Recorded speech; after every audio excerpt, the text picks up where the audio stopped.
तो नाज़िम, बड़ी खबर से बुलेटिन का आगाज करेंगे। ऑडियो लीक्स तहकीकाती कमीशन ने मजीद कार्रवाई रोक दी है। हम मजीद आगे नहीं बढ़ सकते। कमीशन सरबरा जस्टिस काजी फाइज ईसा की जानिब से यह कहा गया है। मजीद कहा कि सुप्रीम कोर्ट का जुडिशल ऑर्डर है, इसलिए मजीद काम जारी नहीं रख सकते। अटॉर्नी जनरल साहब, हम माजरत ख्वाह हैं।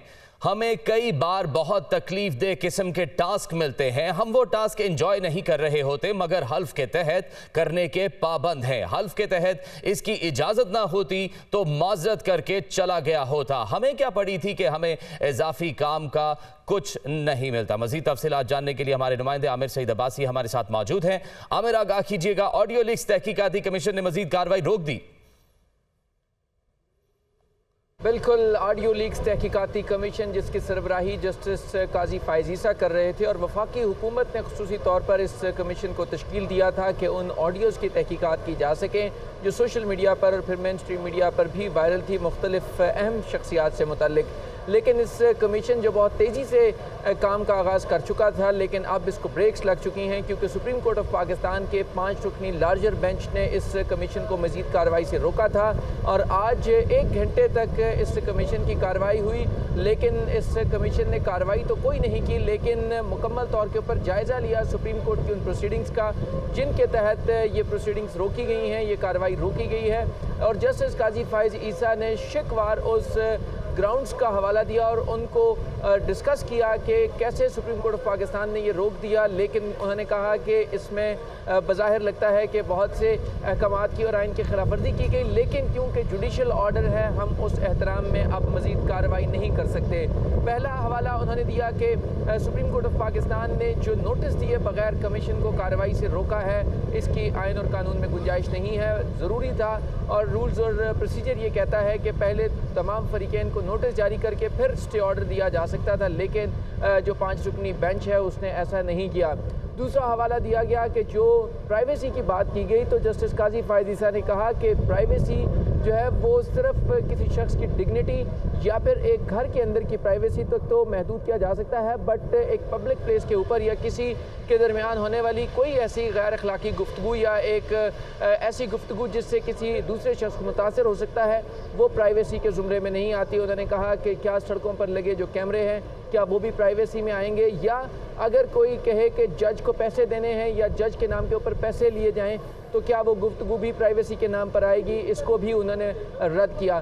साथ में ये भी कहा कि जो वकला हैं जिन्होंने अदालत में आने की, कमीशन के सामने आने की जहमत नहीं की और टीवी टॉक शोज़ में उन्होंने इसका डिस्कस किया, ये भी न सिर्फ वकला के जो कवायद हैं उनके खिलाफ वर्जी है supreme court practice and procedure की, इसके साथ साथ दीगर कवानीन की भी खिलाफ वर्जी है। लिहाजा वकला को चाहिए कि वो जो पेंडिंग केसेस हों या पेंडिंग मामलात हों उनके ऊपर टीवी और टॉक शोज़ में डिस्कशन ना करें।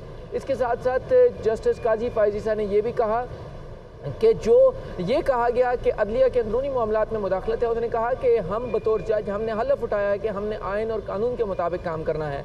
और ये जो कमीशन तश्कील दिया गया था ये बाकायदा तौर के ऊपर एक कानून के तहत कमीशन तश्कील दिया गया था और जो chief justice of the high courts को लिया गया उसके लिए भी ये ज़रूरी नहीं होता कि चीफ जस्टिस ऑफ पाकिस्तान को उसमें एतमाद में लिया जाए। उन्होंने कहा कि वो इंडिपेंडेंट अथॉरिटीज़ हैं और उनको अगर कमीशन में शामिल किया जाए तो उसमें चीफ जस्टिस ऑफ पाकिस्तान उन्हें कमीशन में इजलास में शिरकत करने से नहीं रोक सकते। लिहाजा जस्टिस काजी फाइज ईसा ने आड़े हाथों लिया उन तमाम रिमार्क्स को और उन तमाम प्रोसीडिंग्स को जो 5 रुकनी लार्जर बेंच के ज़रिए कार्रवाई से रोका गया। लेकिन उन्होंने कहा कि इस सारी सूरत हाल में क्योंकि जुडिशल ऑर्डर मौजूद है, लिहाजा उन्होंने अटॉर्नी जनरल से माजरत की और कहा कि we are sorry attorney general, हम इस केस की कार्रवाई को मज़ीद नहीं आगे बढ़ा सकते। 4 फरीक़ैन को नोटिस जारी किए गए थे, 4 में से सिर्फ एक जो सहाफ़ी थे अब्दुल कयूम वो पेश हुए और उन्होंने अपना बयान से मुताल्लिक बताया, लेकिन दीगर फरीक़ैन भी पेश नहीं हुए। उस पर भी जस्टिस काजी फाइज ईसा ने कहा कि उन्हें पेश होना चाहिए था। इसके साथ साथ जस्टिस काजी फाइज ईसा ने कहा कि हम सिर्फ़ और सिर्फ आइन और कानून के ऊपर अमल करने के पाबंद हैं, लिहाजा हम जो है वो ना तो हमने आइन के तहत हलफ उठा रखा है और तमाम तर जो प्रोसीडिंग्स हैं वो आइन और कानून के मुताबिक चल रही हैं, लेकिन क्योंकि स्टे ऑर्डर दे दिया गया, ऑल्दो के स्टे ऑर्डर के हवाले से ये भी नहीं बताया गया कि ये स्टे ऑर्डर दिया जा रहा है या दिया गया है, तो जो एक जज हैं मेंबर हैं इस कमीशन के वो कोयटा से आए हैं, उन्हें पेशगी नहीं बताया गया और जब वो आ चुके तो तब भी जो वकला हैं जैसे सुप्रीम कोर्ट बार एसोसिएशन के सदर हैं आबिद ज़ुबैरी, उन्होंने अदालत में आकर बताने की भी जहमत नहीं की। लिहाजा कमीशन ने यह कह दिया है कि अब हम मजीद कार्रवाई नहीं कर रहे। यहीं पर इस कार्रवाई को रोक दिया गया है जो ऑडियो कमीशन की थी, लेकिन उन्होंने कहा कि हम इस हवाले से तफसीली ऑर्डर जारी करेंगे और तमाम तर जो हालात हैं उनका जायजा लिया जाएगा।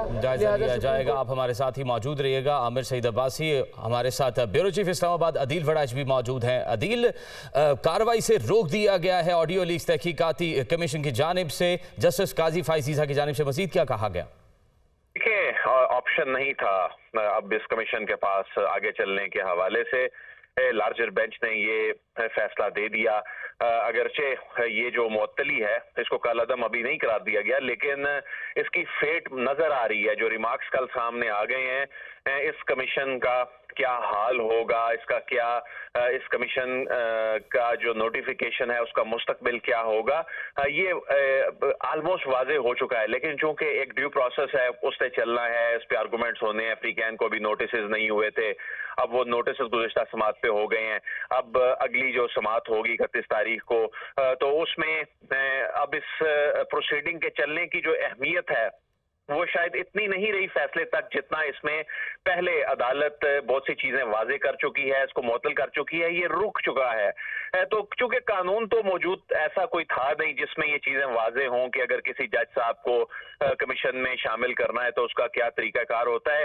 ये रिवायात चली आ रही थी। उन्हीं रिवायात के तहत जिस तरह के मेमो गेट कमीशन बना और उस वक्त के जो चीफ जस्टिस हैं उन्होंने ये कमीशन बनाया, उसमें जस्टिस काजी फाइज ईसा और दीगर जो हाई कोर्ट्स के चीफ जस्टिस साहिबान जो है उनको शामिल किया गया था। इसके अलावा दीगर कमीशन जो है वो बनते रहे। तो जो हाजिर सर्विस जज साहिबान से मुतल्लिक कमीशन होता है तो उसमें रिवायात यही होती हैं कि चीफ जस्टिस से कॉन्सेंट ली जाती है। लेकिन इसमें अदालत ने ये वाजे कर दिया कि इसमें जो चीफ जस्टिस हाई कोर्ट्स हैं उनके हवाले से, उनकी खिदमत लेने के हवाले से भी ये जरूरी है कि वो चीफ जस्टिस ऑफ पाकिस्तान से पूछा जाए। चूंकि इसमें एक तो कानूनी पहलू है और एक इंतजामी पहलू है। वो बिल्कुल एक जायज बात लगती है कि चूंकि चीफ जस्टिस ने जो एडमिनिस्ट्रेशन ऑफ जस्टिस के हवाले से जो उन्होंने प्रोसेस को लेकर चलना होता है, उन्होंने बेंचेस बनाने होते हैं, जजेस की रोस्टर्स जारी करने होते हैं।